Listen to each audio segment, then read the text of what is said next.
Au nom du Père et du Fils et du Saint-Esprit. Amen. Esprit Saint, souffle de Dieu, nous t'accueillons, viens purifier nos cœurs. Ô souffle de Dieu, viens purifier nos vies. Rends-nous souples devant toi, à l'écoute de ta voix. Rends-nous sensibles à ton cœur, donne-nous la joie. Amen. Le Seigneur soit avec vous. Évangile de Jésus-Christ selon saint Luc. Un jour que Jésus enseignait, il y avait dans l'assistance des pharisiens et des docteurs de la loi venus de tous les villages de Galilée et de Judée, ainsi que de Jérusalem. Et la puissance du Seigneur était à l'œuvre pour lui faire opérer des guérisons. Arrivent des gens portant sur une civière un homme qui était paralysé. Ils cherchaient à le faire entrer pour le placer devant Jésus. Mais ne voyant pas comment faire à cause de la foule, ils montèrent sur le toit et en écartant les tuiles, ils le firent descendre avec sa civière en plein milieu devant Jésus. Voyant leur foi, il dit, « Homme, tes péchés te sont pardonnés. » Les scribes et les pharisiens se mirent à raisonner. « Qui est celui-là ?» Il dit des blasphèmes. « Qui donc peut pardonner les péchés, sinon Dieu seul ?» Mais Jésus, saisissant leurs pensées, leur répondit, « Pourquoi ces pensées dans vos cœurs? Qu'est-ce qui est le plus facile? Dire, tes péchés te sont pardonnés, ou dire, lève-toi et marche. Eh bien, afin que vous sachiez que le Fils de l'homme a autorité sur la terre pour pardonner les péchés, Jésus s'adressa à celui qui était paralysé.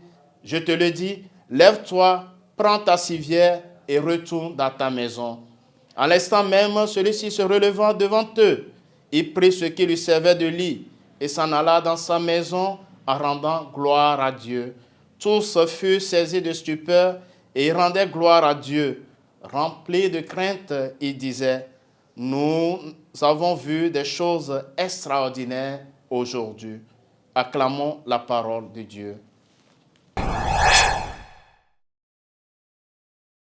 Chers frères et sœurs bien-aimés dans le Seigneur, en ce lundi 11 décembre, lundi de la deuxième semaine de l'Avent année B, dans l'Évangile, Jésus manifeste la compassion pour cet homme paralysé, porté par des hommes de foi, d'espérance et de charité, qui l'ont porté à Jésus.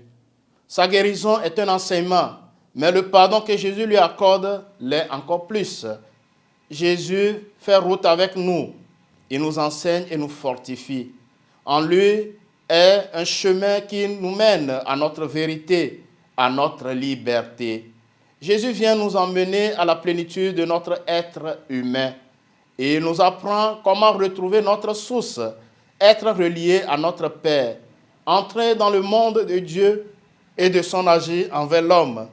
C'est entrer dans un univers qui dépasse notre compréhension humaine. C'est à partir de la foi de ceux qui arrivent, portant cet homme malade, que Jésus agit.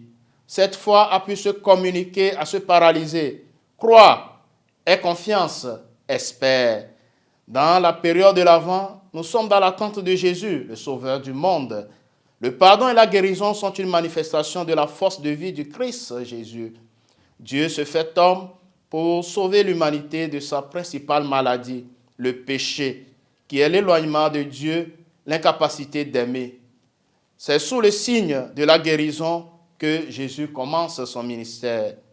Les foules accouraient pour écouter Jésus, car il parlait avec autorité, il enseignait en vérité, et ses paroles étaient confirmées par sa vie, par ses actes et par des signes, des miracles. Ici, on ne sait pas de quoi parlait Jésus, mais lorsque le paralytique est introduit subitement au milieu de la pièce, le Seigneur profite de la situation pour parler du pardon de nos péchés. Chers frères et sœurs bien-aimés, en cette deuxième semaine de l'Avent, laissons-nous regarder par celui qui peut véritablement et profondément nous guérir. Laissons-nous toucher, restaurer, relever, guérir par lui. Il nous aime. Il vient à notre rencontre. Il vient nous libérer de nos misères. Jésus, viens, ne tarde pas. Montre ta puissance en œuvre dans nos vies. Prépare notre cœur à ta venue à Noël. Le Seigneur soit avec vous. Que Dieu Tout-Puissant vous bénisse, le Père et le Fils et le Saint-Esprit. Amen.